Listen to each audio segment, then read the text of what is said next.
की गई थी 1968 में और स्थापना करने वाले हमारे माननीय रामस्वरूप वर्मा जी। और 1968 में इन्होंने जो है अध्यक्ष संघ की स्थापना की, जो एक सामाजिक संगठन है, पूर्ण रूप से सामाजिक संगठन है। और यह जो है शोषित समाज दल की स्थापना 1972 में करते हैं। और उस शोषित समाज दल की स्थापना करने के बाद काम तो नहीं हुआ, लेकिन संगठन अभी जिंदा है। सर, विगत समय में रामस्वरूप वर्मा जी का क्रांति समारोह पहले भी हो चुका है। हम लोग शिक्षित लोग बराबर इनकी जयंती मनाते हैं। गांव में पहली बार मना रहे हैं, जिसकी अशिष्टता होने के कारण यहाँ जानकारी नहीं थी। तो सर, ये जो समारोह मनाया जा रहा है वर्मा जी का, इस समारोह को किस आधार पे आप लोग देख रहे हैं? एक क्रांति के आधार पर, सामाजिक परिवर्तन क्रांति के आधार पर, अशिक्षितता को खत्म करने के लिए, न्याय के लिए और अंधविश्वास को खत्म करने के लिए महामना जी का जयंती रहे हैं। अतिथियों का आप लोग ताली बजा करके स्वागत करेंगे। जो अतिथि आए हैं बुके दे करके स्वागत करने का काम कर रहे हैं। आदरणीय गोविंद जी पार्षद साहब,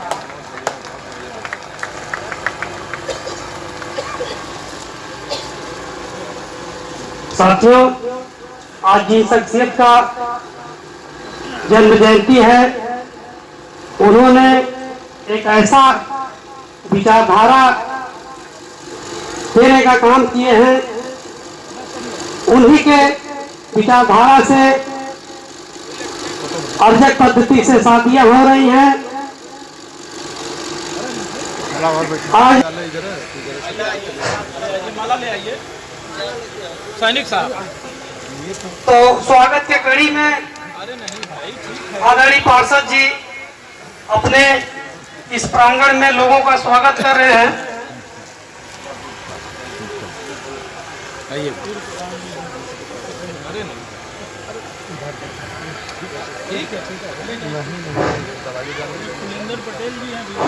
हमारे बीच में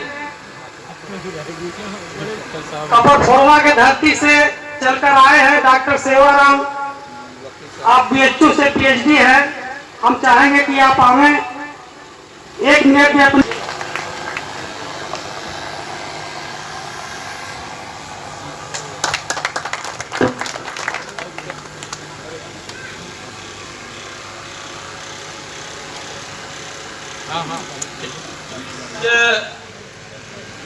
जिस महामना परम पूज्य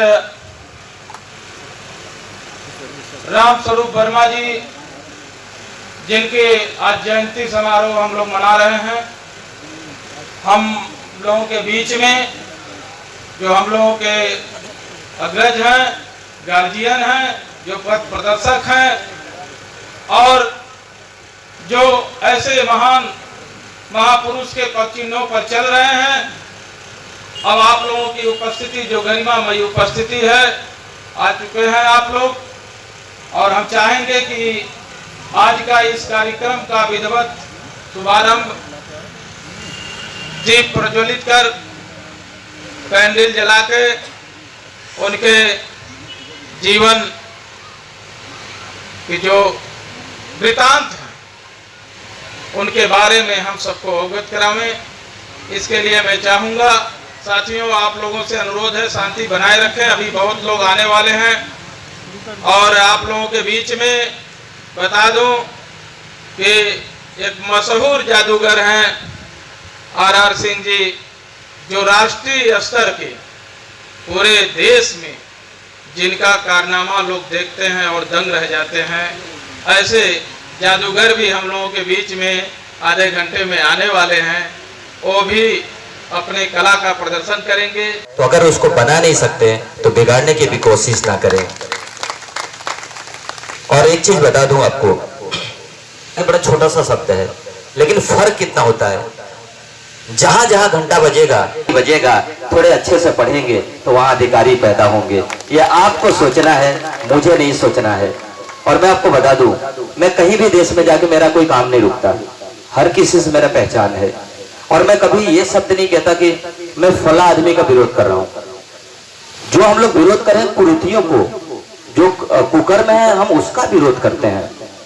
तो इसलिए कोशिश करिए किसी को नाम न देके ये कहिए ये इनकी कुरीतियां बहुत खराब हैं। और कितने लोग कहते हैं अरे इस परंपरा को कोई तोड़ नहीं सकता। अरे मैं आपको बता दूं, जब ये सती प्रथा था, किसी ने कभी सोचा था नहीं खत्म होगा? आज वो सती प्रथा खत्म हो गया कि नहीं? और लोग कहते हैं कि फला फला चीज, ये संविधान इतना पुराना हो गया है इसलिए बदल देना चाहिए। और संविधान से पहले का तमाम कुरीतियां इतनी पुरानी है, क्या उसको आप नहीं बदल सकते हैं?